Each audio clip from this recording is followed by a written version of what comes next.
You apologize when you didn't even do anything wrong. You smile when someone insults you in public, just to keep the peace. You say yes when everything inside you is screaming no. You let people talk over you, use you, ignore your boundaries, and then you wonder, why don't they respect me? Why do I keep getting overlooked, disrespected, used? You think it's because you're not good enough. But here's a truth that no one told you growing up. It's not because you're not good enough. It's because you keep burying the part of you that is, that part of you that gets angry, the part that's tired of being stepped on, the part that wants to say, stop, no more. You've spent years trying to suppress it, to be the better person. But what if I told you that part of you, the part that scares you, is your greatest source of strength? And by hiding it, by pretending to be nicer than you are, you're not becoming a better person. You're becoming a target. Let me tell you something uncomfortable. The world does not reward people for being polite. It rewards people who understand timing, silence, and power. It rewards people who can smile while holding a sword behind their back. Carl Jung, the father of analytical psychology, once said, "Everyone carries a shadow, and the less it is embodied in the individual's conscious life, the blacker and denser it is." In other words, the more you run from your inner darkness, the more it controls you. You may think you're peaceful, but it's just repression. You may think you're moral, but it's just fear of being disliked. You may think you're kind, but it's actually cowardice in disguise.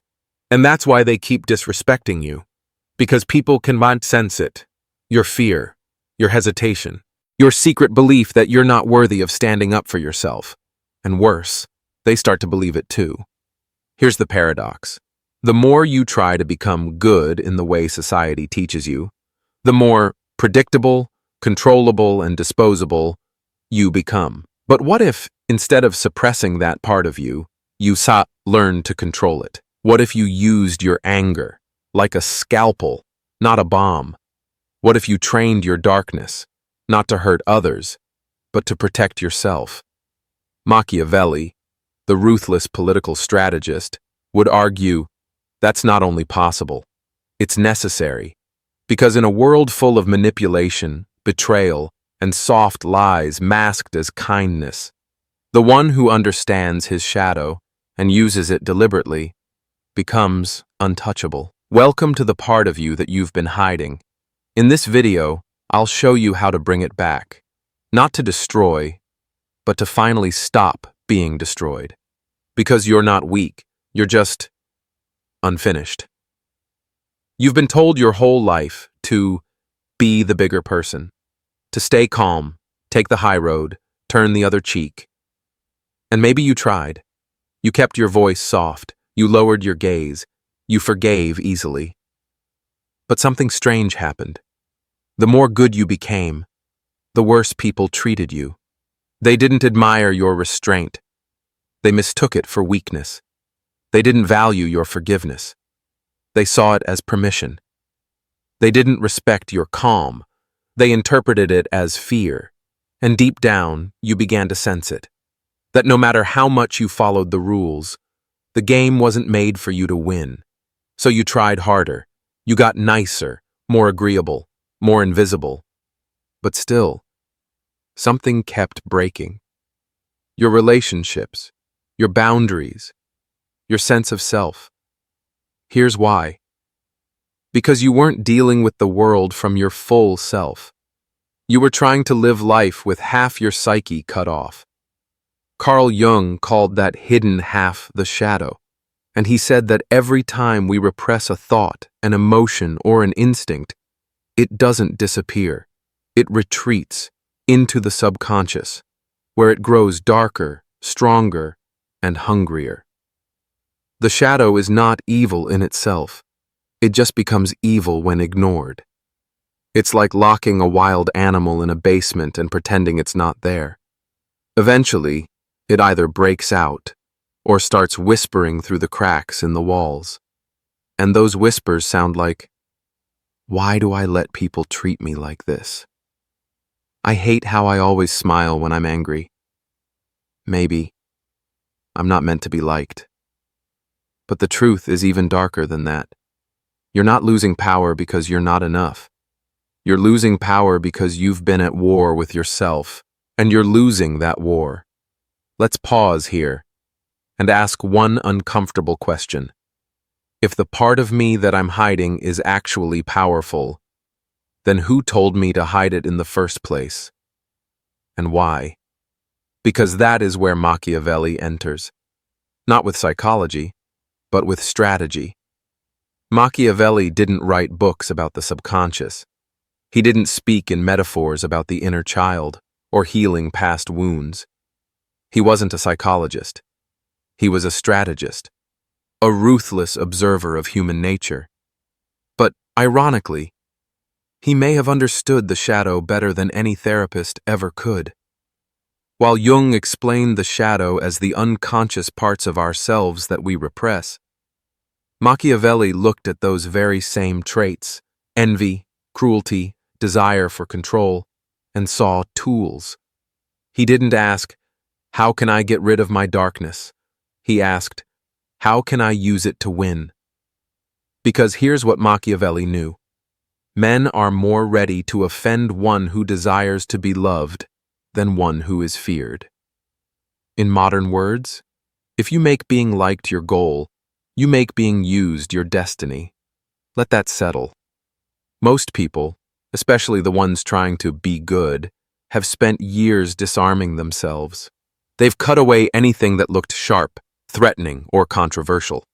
They've buried their pride, swallowed their anger, bit their tongue. They think that's what makes them moral. But Machiavelli saw the world for what it really was, a chessboard full of smiling liars. People pretending to be kind, while calculating their next move.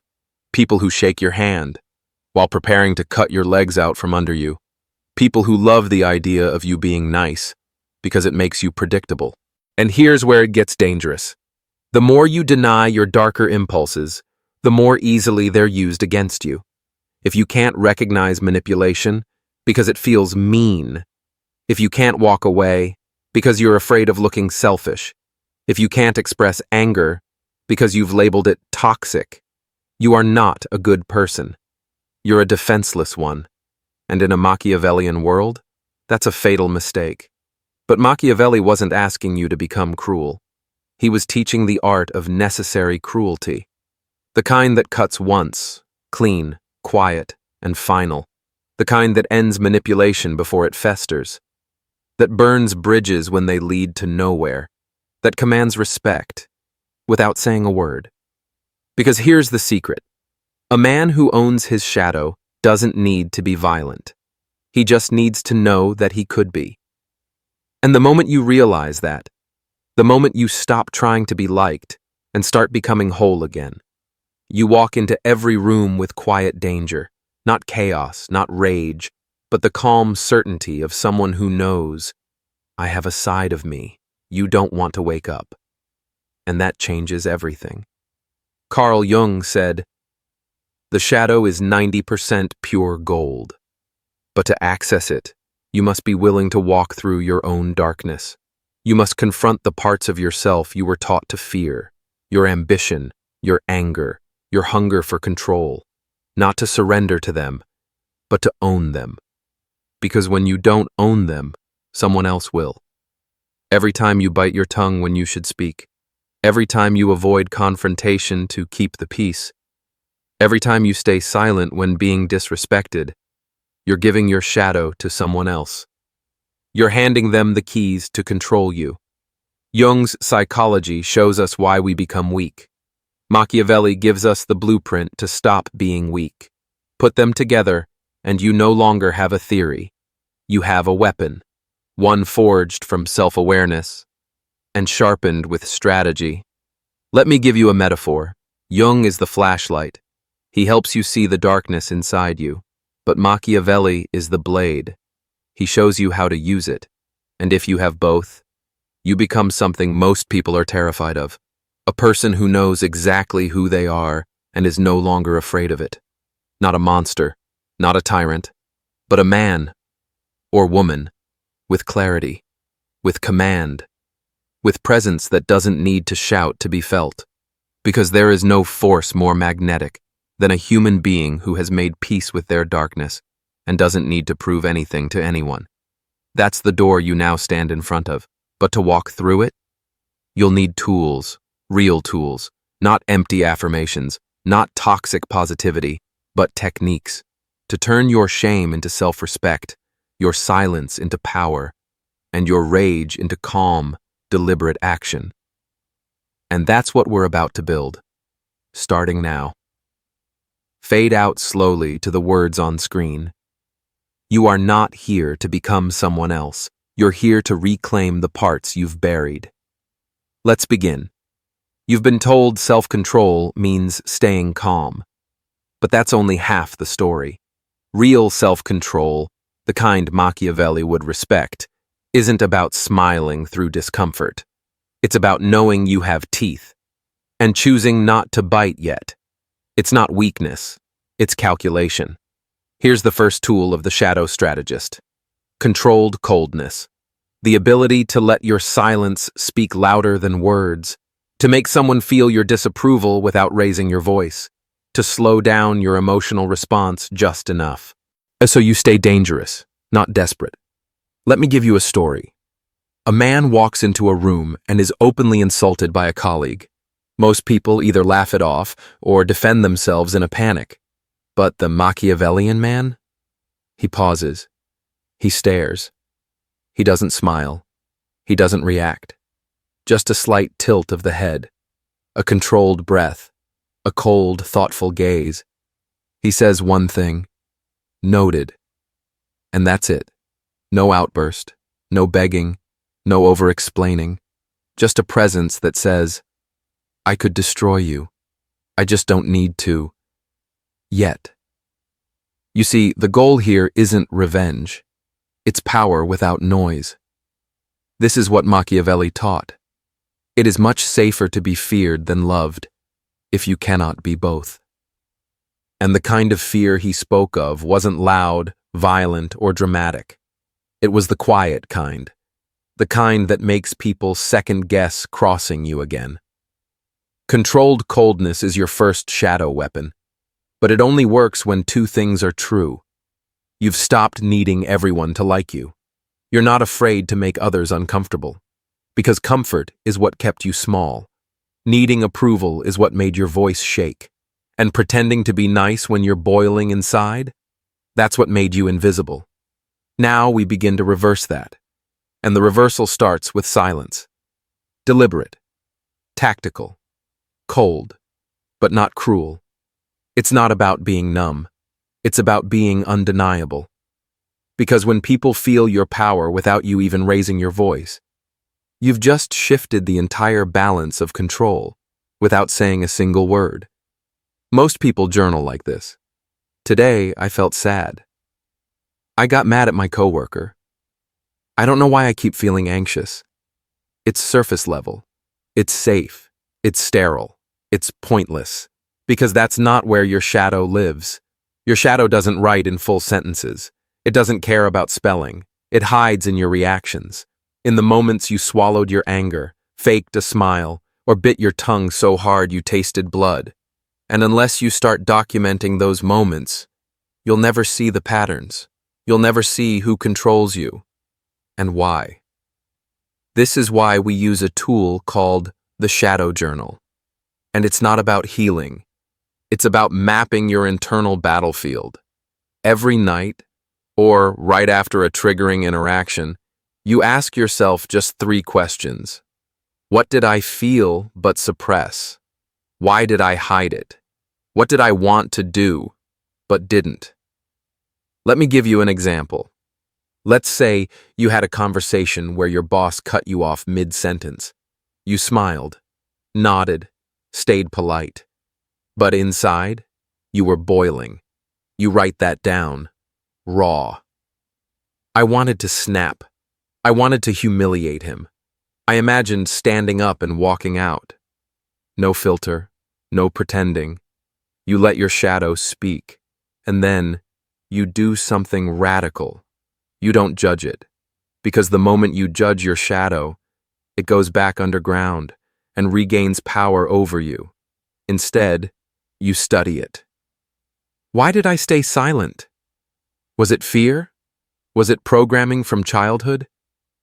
What did that moment cost me? In dignity, in energy, in clarity. And then, you write one line. Next time I will pause. I will hold eye contact. I won't shrink. You don't promise an outburst. You promise a presence. Because the goal isn't to be reactive. The goal is to be aware enough to choose your weapon. This practice isn't therapy. It's training. You're teaching your nervous system to recognize the old submission patterns and break them, one page at a time. Over time, the shadow journal becomes something else. A log of your growth. A record of every war you've survived. A manual for becoming someone no one dares to manipulate again. And here's the real twist. When you start mapping your shadow, you start recognizing it in others. You see the fear behind their arrogance, the control behind their kindness, the shame behind their aggression. You stop being impressed by loud people and start reading them like open books, just like Machiavelli did.